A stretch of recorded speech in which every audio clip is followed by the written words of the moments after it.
আসসালামু আলাইকুম, welcome back. Content monetization থেকে অনেকে ইনকাম করছেন এবং ইনকামের খবরগুলো আমাকে দিচ্ছেন, স্ক্রিনশট সহ আমাকে ইনবক্স করেছেন অনেকেই, তো দেখে ভালো লাগলো। আজকে আপনাদের সাথে অতি গুরুত্বপূর্ণ একটা বিষয় শেয়ার করব, সেটা হচ্ছে যে কন্টেন্ট মনিটাইজেশন যারা পেয়েছেন, ছবি পোস্ট করেন, ছবি থেকে ইনকাম হচ্ছে, আপনাদের ছবি থেকে ইনকাম করছেন, কোন ধরনের ছবি পোস্ট করলে আপনাদের ইনকাম হবে না, মনিটাইজেশন বন্ধ হয়ে যাবে। এই মনিটাইজেশন ধরে রাখার জন্য আপনাদের বেশ কিছু বিষয় খেয়াল রাখতে হবে।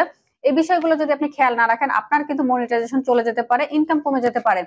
কন্টেন্ট মনিটাইজেশন ধরে রাখতে হলে আপনার এমন কোন ধরনের ছবি বা ভিজুয়াল আপলোড করা যাবে না, পোস্ট করা যাবে না, যেটা ফেসবুক বা অন্যান্য যে সোশ্যাল প্ল্যাটফর্ম গুলো রয়েছে তাদের নীতিমালা ভঙ্গ করে। নাম্বার ওয়ানে রয়েছে অশ্লীল বা যৌন উত্তেজক ছবি। নগ্নতা, অর্ধনগ্নতা, যৌন মেটাফোর বা স্পষ্ট যৌন বিষয় রয়েছে এমন কোনো ছবি আপনি পোস্ট করতে পারবেন না, সেটা হোক আপনার আইডি অথবা পেজে। এরপর রয়েছে প্রোটেক্টিভ পোশাক বা ভঙ্গিতে ছবি যা যৌন উদ্দেশ্য বোঝায়। আপনি এমন একটা পোশাক পরেছেন যে ছবিটাতে যৌন কোনো উদ্দেশ্য বোঝাচ্ছে, এমন কোনো ছবি পোস্ট করা যাবে না, তাহলে কিন্তু কন্টেন্ট মনিটাইজেশন চলে যাবে। বুঝতেই পারছেন এই ব্যাপারগুলো, অনেকে জেনে থাকবেন হয়তোবা, কিন্তু আমি অনেক খেয়াল করে দেখছি যে ফেসবুকে অনেকে অনেক ধরনের ছবি পোস্ট করছেন যে ছবিগুলো কিন্তু অ্যাপ্রুভ না কন্টেন্ট মনিটাইজেশনের জন্য।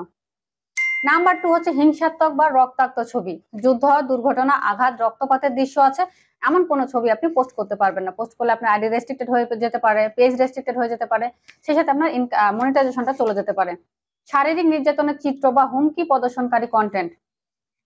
শারীরিক নির্যাতনের বিভিন্ন ছবি আমরা বিভিন্ন সময় ফেসবুকে দেখে থাকি, যেগুলো পোস্ট করা যাবে না, বা পোস্ট করলেও হবে কি আপনাদের যাদের মনিটাইজেশন রয়েছে তাদের মনিটাইজেশনটা চলে যাবে, এবং যাদের মনিটাইজেশন আসে নাই তারা আপনারা মনিটাইজেশন পাবেনই না।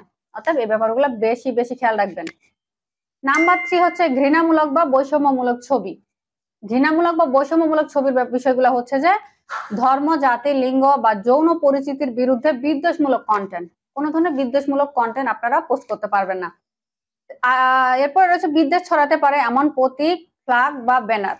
বিদ্বেষ ছড়াতে পারে, সেটা সোশ্যাল মিডিয়ার মাধ্যমে রাষ্ট্রে বা সমাজে বিদ্বেষ ছড়াতে পারে এমন কোনো ছবি, প্রতীক বা ফ্ল্যাগ আপনি পোস্ট করতে পারবেন না। নাম্বার ফোর রয়েছে ভুয়া তথ্য বা বিভ্রান্তিকর ছবি।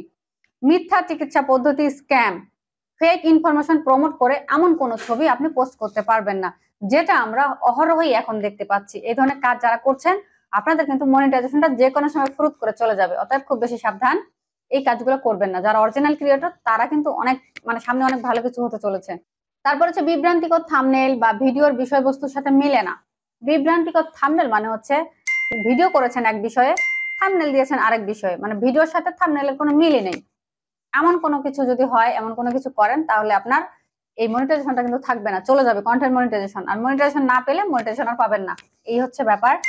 নাম্বার ফাইভ হচ্ছে মাদক, অস্ত্র বা অবৈধ কার্যকলাপ সম্পর্কিত ছবি।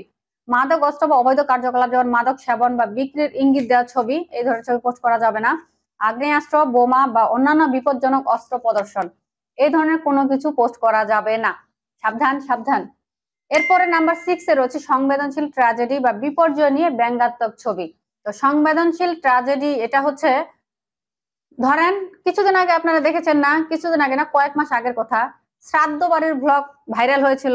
ইন্ডিয়ান মেয়ে একটা ব্লগার, যে শ্রাদ্ধ বাড়িতে যাচ্ছে, একজন মারা গেছে, তার শ্রাদ্ধতে যাচ্ছে, কিভাবে যাচ্ছে, কি পরে যাচ্ছে, সে ব্লগ করেছিল। মনে আছে আপনাদের কিনা আমি জানি না। তো এই ধরনের মৃত কোনো ব্যক্তিকে কন্টেন্ট বানালে, এটা একটা অনেক সেন্সিটিভ এবং সংবেদনশীল ইস্যু, এটা তো বুঝতে হবে।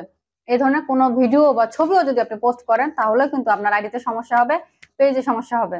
এরপর হচ্ছে প্রাকৃতিক দুর্যোগ বা বড় দুর্ঘটনাকে ব্যবহার করে মজা করা।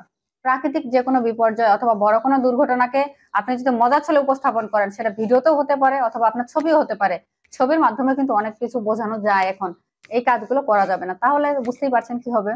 সবসময় ইউটিউব হোক, ফেসবুক হোক বা অন্যান্য যে সোশ্যাল প্ল্যাটফর্ম গুলো রয়েছে, যেগুলোর মাধ্যমে মনিটাইজেশনের মাধ্যমে আমরা ইনকাম করি, সেগুলোর যে রুলস, রেগুলেশন, গাইডলাইন্স রয়েছে, সেগুলো আমাদের অবশ্যই মেনে চলা উচিত। আর এই নিয়মগুলো যদি আপনি ভাঙেন বা ভঙ্গ করেন, তাহলে কিন্তু ডিমনিটাইজ হয়ে যেতে পারে আপনার পেজ, আপনার আইডি, এবং রেস্ট্রিকশন আসতে পারে, নানা ধরনের ইস্যু আসতে পারে, যে ইস্যুগুলো সলভ করা অনেক প্যানিকের কাজ।